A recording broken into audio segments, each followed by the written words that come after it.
So welcome to the channel, and in this new playlist we're going to be having a look at another great British classic, the Triumph TR6. And in this episode on the playlist we're going to be having a look at the Bosch fuel system. First thing to do then is to get at the fuel pump area. So in order to do that, we've got to take out the boot floor, the carpet, and also the cardboard board section that covers up the fuel tank. For anyone with a PI system, the Bosch fuel pump upgrade is typically one of the first upgrades that people will do. It eliminates a lot of the known issues associated with the standard Lucas fit system.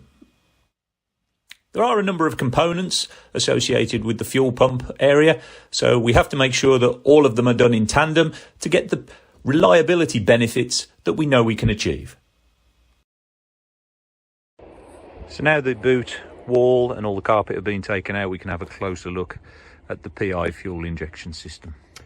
What we're going to do then is walk through each component, explain why that component's being used, what the benefit is and what the impact it has on the PI system itself. So we're going to start with the fuel tank itself and the outlet. So on this particular car, you can see here we've got an oversized outlet that gives us around about a 10mm pipe out, much bigger than the factory fitted one, and allows more fuel to come down in order to the pump. Obviously the pump is pumping fuel at 110 psi, and certainly if it's a spirited drive you're going to need more of it, so good fuel flow through to the pump is absolutely essential, and that's what this outlet helps with. You can see here that allows me to use a 12.7mm hose. This is actually R9 spec fuel hose, R9 in the UK. What that means is it can deal with the higher levels of ethanol that we currently have in fuel, and as a result means we don't get seepage or that infamous boot smell that the TR6 is known for. Next along on the system we've got a pre-filter. So you can see here this happens to be a Fram 3727, although it does go by other part numbers. And this is a pre-filter. It's designed to protect primarily the pump, which is here, from any debris that may be coming through the tank, and it's absolutely essential you have this to protect your pump. You may well have sand, grit. The TR6 fuel opening allows fairly easily for contamination, so having that pump there is essential to protect the pump. As we come round then, here we have our Bosch pump. So this is capable of pumping out far higher than the 110 psi which is required by the PI system, and that's there mounted to the car using alloy brackets. We've got this mounting plate here, and you'll notice that the plate is mounted to the car using rubber bobbins, and that is to stop any vibration or noise that might be coming from the pump as it's running. While we're on the pump, let's consider wiring. The Bosch pump does have a higher energy need, and one of the things to make sure it's running correctly that's highly recommended is to use a relay system from the front of the car and give the pump its own feed. So what I have here is a 4mm wire that runs down the side of the car and goes into the engine bay, and I'll show you what I've done there and how I fitted that into the car.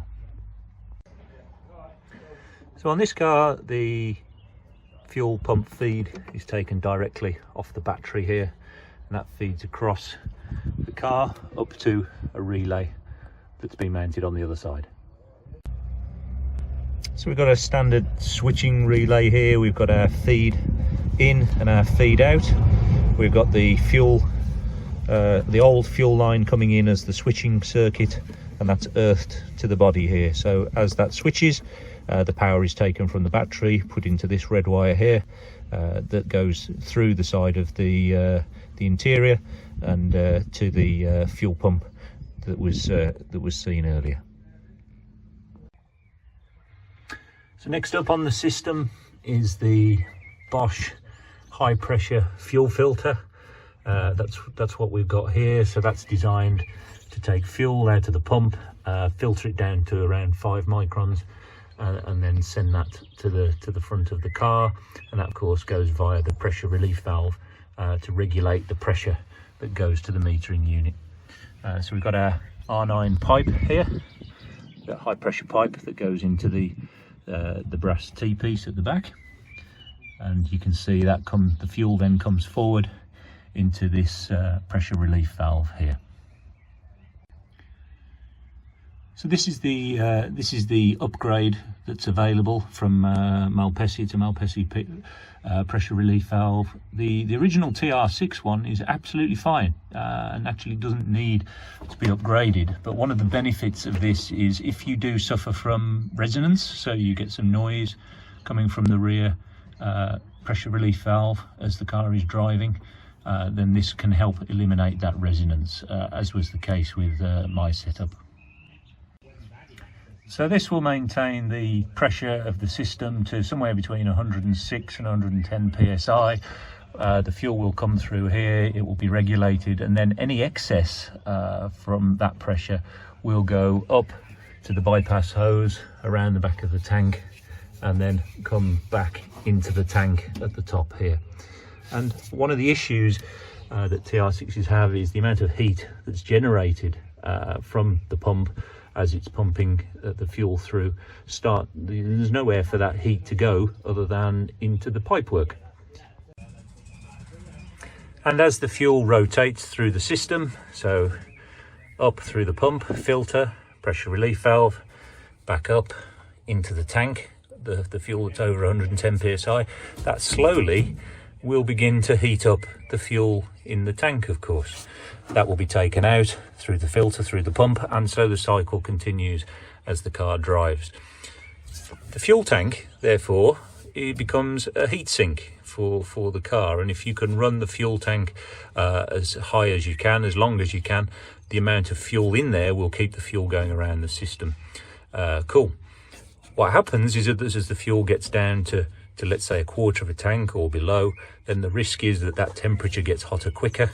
Hot fuel is then going through to the front of the car with the metering unit, and then as it gets pushed through to the injectors, together with under bonnet temperatures, the fuel can begin to cavitate and evaporate within the lines, giving you the characteristic of misfiring, particularly at high revs when the engine is demanding so much fuel.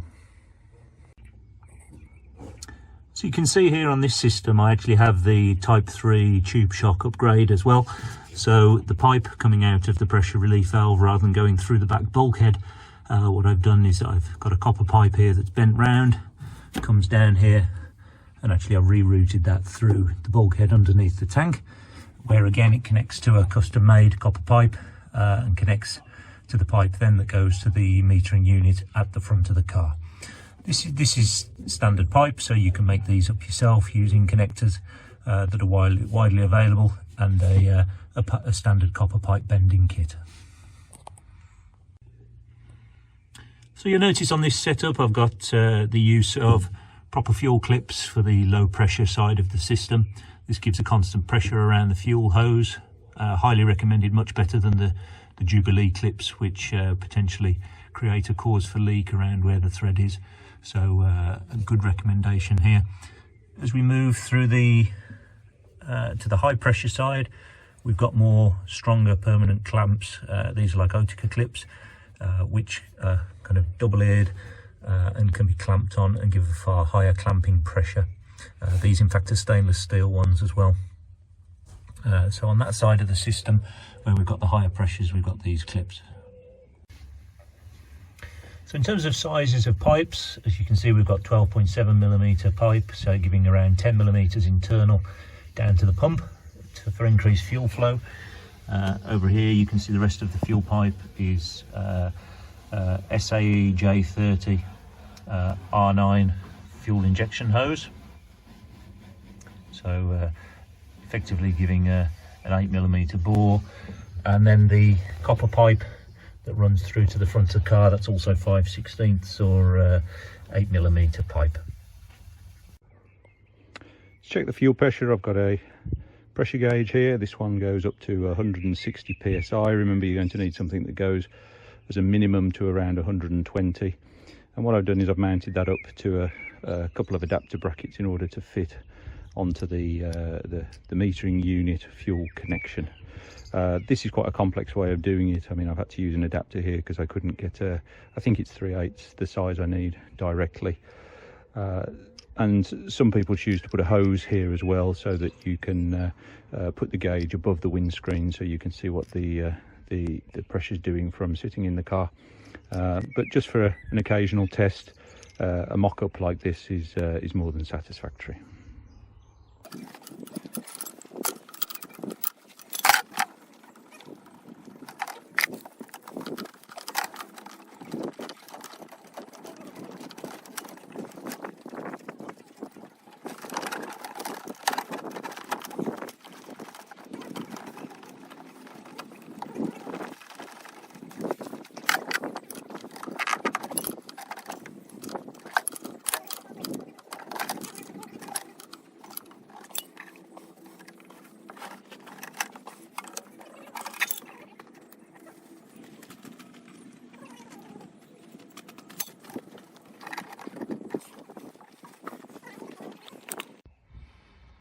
So now we've got our fuel pressure gauge set up on the fuel line. At the end of the fuel line, just in front of the metering unit, we're ready to see what pressure the fuel pump is actually pushing into the metering unit. And remember, the goal here is to get between 106 and 110 psi. That's what we're looking for. So let's start the car and see what we've got. So with the ignition on, you can see we've got exactly 110 psi coming from the pump, and that's stable, it's not moving. But of course the engine is running, so let's start the engine and see if we can maintain that.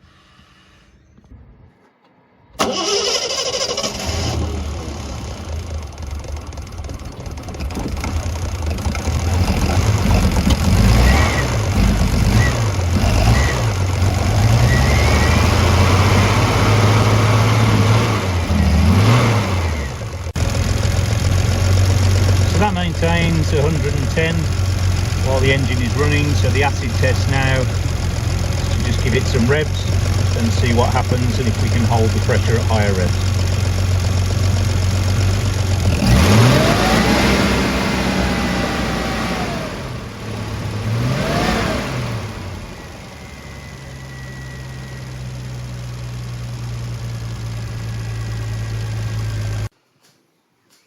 So now we've verified our fuel pump is putting the right pressure to the car, we can remove our pressure gauge for another day, or indeed what some people do is put a permanent tap in and then put a gauge through into the dashboard if you want to keep a constant eye on the pressure. But once it's set, in principle, you shouldn't need to go back to it.